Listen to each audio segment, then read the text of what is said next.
जब तक कि ये दुष्ट मोदी इस धरती पर रहेगा, मैं अपने आप को हिंदू कहलाना पसंद नहीं करूंगा।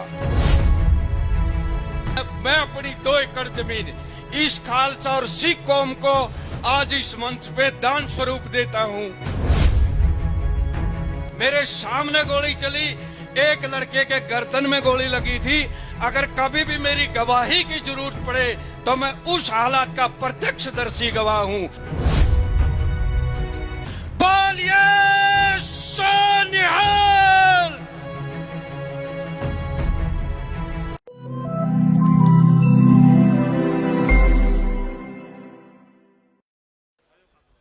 चलो, सबसे पहले मेरे सारे बाबिया नू पूरे हरियाणा प्रदेश की ओर से सबको प्यार भरी राम राम।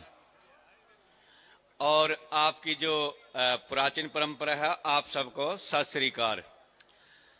सिरफरोशी की तमन्ना अब हमारे दिल में है, देखना है जोर कितना बाजुए कातिल में है।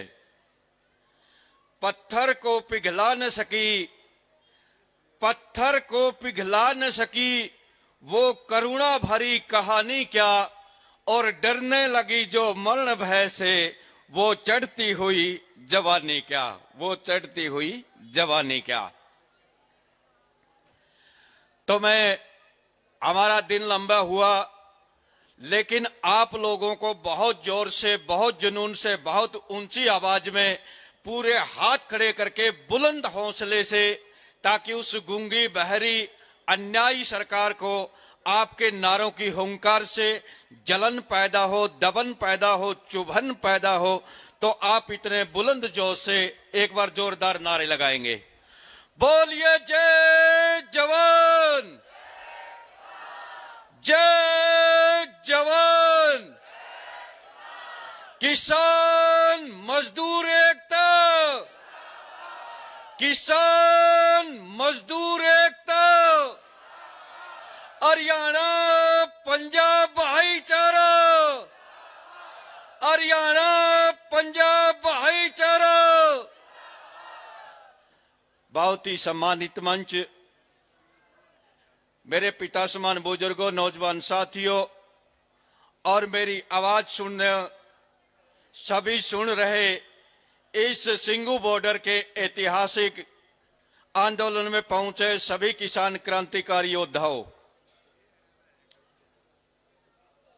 दोस्तों, आप लोगों ने बहुत दिनों से बहुत सी प्रकार की बातें सुनी। वे सरकार ये षड्यंत्र कर रही है, सरकार ये षड्यंत्र कर रही है। तो सरकार को पहला जवाब मैं इस मंच से एक ही देना चाहूंगा। नरेंद्र मोदी ने, अमित शाह ने, भाजपा ने एक षड्यंत्र रचा ताकि सिख कौम बदनाम हो और सिखों का और हिंदुओं का भाईचारा खराब हो, आपस में झगड़ा हो। तो मैं सबसे पहला जो फिरंगी सरकार को, भाजपा और आरएसएस को इस मंच के माध्यम से देना चाहता हूं, जब तक ये नरेंद्र मोदी इस पृथ्वी पे सांस लेगा तो हम इसके इन गंदे कुकर्मों की वजह से आज इस मंच से, इस दुष्ट मोदी के कुकर्मों की वजह से, जब तक ये जीवित रहेगा हम अपने आप को हिंदू कहलाना पसंद नहीं करेंगे। मैं यहाँ से एक दृढ़ प्रतिज्ञा लेता हूं और मैं हमेशा अपने आप को उस सिख और खालसा कौम का एक प्रतिनिधि, उत्तरदायित्व और एक जिम्मेवार, एक खालसा और सिख कहलाना पसंद करूंगा। जब तक कि ये दुष्ट मोदी इस धरती पर रहेगा, मैं अपने आप को हिंदू कहलाना पसंद नहीं करूंगा।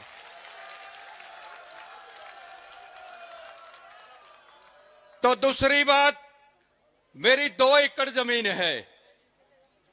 उस 2 एकड़ जमीन में कोई भी खालसा पंथ, सिख समाज, कोई भी सामाजिक गतिविधि चलाना चाहता है, किसी भी धार्मिक कार्य के लिए, किसी भी सामाजिक कार्य के लिए, खालसा और सिख कौम की वृद्धि के लिए अगर उस पर काम करना चाहता है, तो मैं अपनी 2 एकड़ जमीन इस खालसा और सिख कौम को आज इस मंच पे दान स्वरूप देता हूं।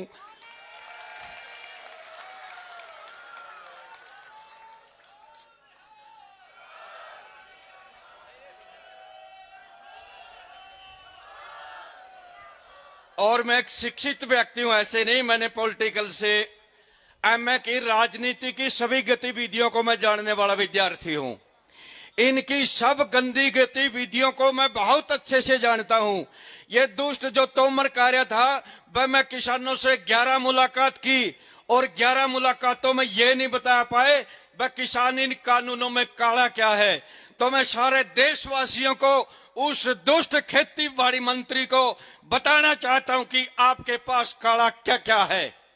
तुम्हारे इस फिरंगी ने, इस तानाशाही बदमाश ने, इस भगौड़े ने, जिसने पत्नी और परिवार को छोड़ करके जो 35 साल हमारे जो बीखों के ऊपर, जो टुकड़ों के ऊपर पड़ा, ये जो परजीवी, जो गंदा प्रधानमंत्री है, तो इसने 2002 के अंदर 4000 लोगों का खून पिया। ये एक बहुत बड़ा काला है जो तुम्हारे इतिहास के कलंक में है और उसको पढ़ लेना। दूसरा, तुम्हारा जो इस देश का गृह मंत्री, जो अपराधी किस्म का, जो तड़ी पार का है, उसने जज लोया की हत्या करवाई थी। अगर वो जांच आज भी हो जाए तो वो 302 के अंदर तेरा तड़ी पार जेल के अंदर होगा। दूसरा, ये तेरी विचारधारा के अंदर ये काला है। हमारे जो कोरोना के नाम पे 4 करोड़ मजदूरों को आपने तबाह किया और बर्बाद किया और 4 महीने तक उनको दर दर की ठोकरें खाने के लिए मजबूर किया और उनमें से 1200 लोगों की हत्याएं हुई, जान गई।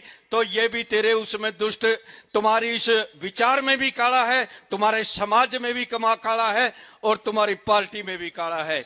पुलवामा के अंदर हत्या हुई, जिसको आप सही चिल्ला रहे हैं, जो देश का जो हमारा अजीत डोभाल, उसको उल्टा करके टांगिए और इस अमित शाह को उल्टा करके टांगिए, 10 मिनट में उगल देगा। यदि हमारे पास लेकर ये हम बताएंगे पुलवामा वो षड्यंत्र था, हत्या थी, जिसमें अमित शाह और नरेंद्र मोदी शामिल थे। हमारे जो सैनिकों की हत्या आप लोगों के द्वारा हुई, ये तुम्हारे उसके अंदर काला है, संविधान में काला है, तुम्हारे विचार में भी काला है। आज जो 120 करोड़ जो किसान, खेती और खेतीबाड़ी से संबंधित ये जो पूरी भारतवर्ष की जो प्रजा है, इसको बर्बाद करने के लिए, इसको कंगाल करने के लिए, इसको गरीब करने के लिए, इसको लाचार करने के लिए ये जो काले कानून बनाए हैं, ये तुम्हारी नीति भी काली है, तुम्हारी नीयत भी काली है, तुम्हारी सोच भी काली है। और तुम जहां से, जिस अराजक पार्टी और जिस अराजक संगठन से पैदा हुए, आज उसको यूएनओ के अंदर चर्चाएं हैं। तुम्हारा आरएसएस वो ज्यादा दिन दूर नहीं, इस देश की आतंकवादी संगठन घोषित हो जाएगा, पर पूरी दुनिया को पता चल जाएगा तुम कितने काले हो, तुम कितने जलील और नीच प्रवृत्ति के आदमी हो। तो मैं अपनी भावनाओं को या मर्यादाओं से ज्यादा नहीं कह सकता, लेकिन मैं कुछ बातों के माध्यम से, एक छोटी ही कविता के माध्यम से आप लोगों से पूछना चाहता हूं। जो आपने विश्वास दिया था काला धन आएगा, 15-15 लाख मिलेंगे, हर वर्ष 2 करोड़ रोजगार मिलेगा, या जो महंगाई कम हो जाएगी, आपको विश्व गुरु बना देंगे, तो वो बातें कहेंगी कहां गई? अच्छा, जो बात कह रहे थे वह अच्छे दिन आएंगे। तो उसके माध्यम से मैं सिर्फ एक छोटी कविता के माध्यम से पूछता है भारत दुष्टों, वो अच्छे दिन कब आएंगे, जब मेरी माता, मेरी बहना और इस देश के 60 लाख किसान अगर यूं इस ठिठुरती सर्दी में सड़कों पे धक्के खाएंगे, तो बता दुष्टों वो अच्छे दिन कब आएंगे। अगर हमारे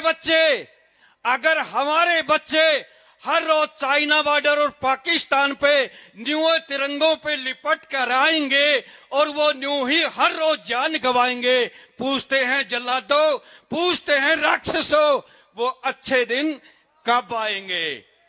तो दोस्तों, मैं अंत में यही कहूंगा, न वो अच्छे दिन नापने किसी को झुकने की जरूरत है, न रुकने की जरूरत है, न दबने की जरूरत है। जितना तुम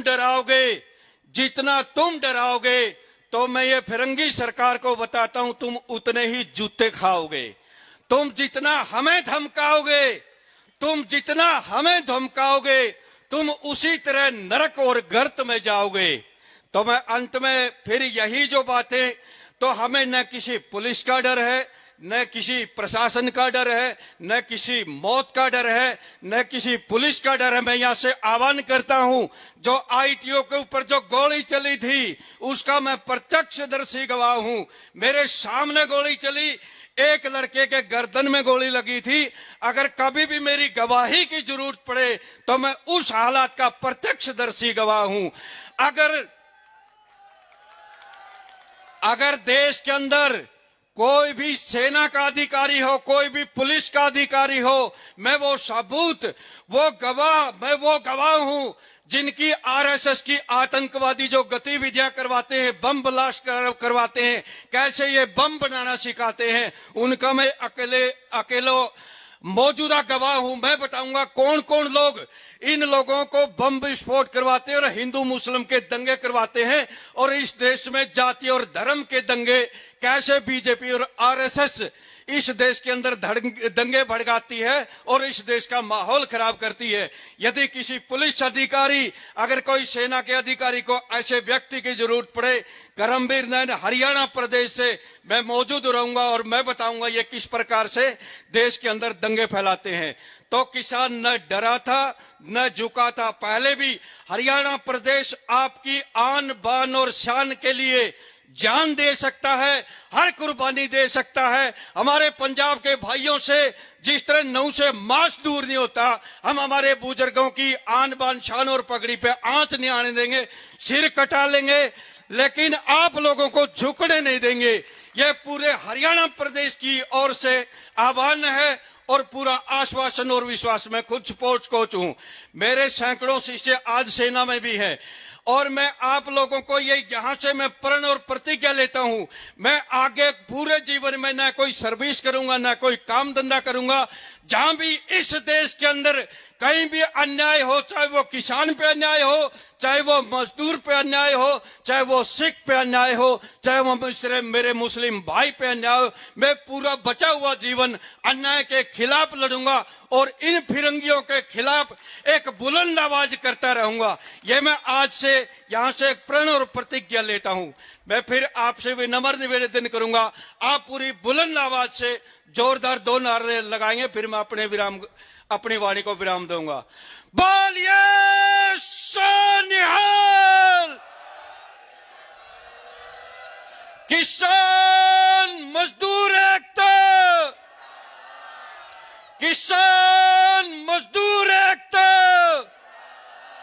हरियाणा पंजाब भाईचारा, भारत का सभी किसान भाईचारा, मोदी सरकार, अन्यायी सरकार, जुल्मी सरकार, किसान विरोधी सरकार, देश विरोधी सरकार।